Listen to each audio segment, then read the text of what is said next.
வணக்கம் அன்பு நண்பர்களே. பெருந்தலைவர் காமராஜருக்கு தன்னை பிறர் புகழ்வது அறவே பிடிக்காது, விளம்பரமும் அறவே பிடிக்காது.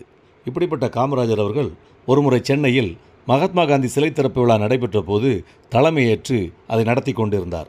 அப்போது மேடையில் பேசிய ஒரு பேச்சாளர், காமராஜரை போல் அரும்பெரும் தலைவரை இனிமேல் தான் பார்க்க முடியுமா, மக்களின் நாயகர் என்றெல்லாம் அவர் மேடையில் புகழ்ந்து பேசிக் கொண்டிருந்தார்.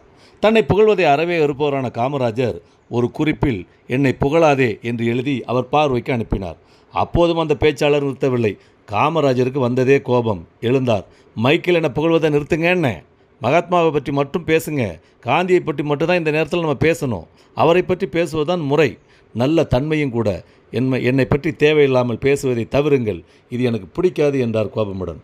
அதற்கு பிறகு பேசியவர்கள் மகாத்மாவின் தியாகத்தை பற்றி மட்டும்தான் பேசினார்கள்.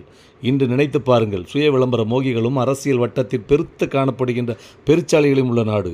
வாழ்க காமராஜர். இப்படிப்பட்ட தலைவர் இனி ஒரு முறை நமக்கு கிடைப்பாரா? நினைத்து பார்ப்போம்.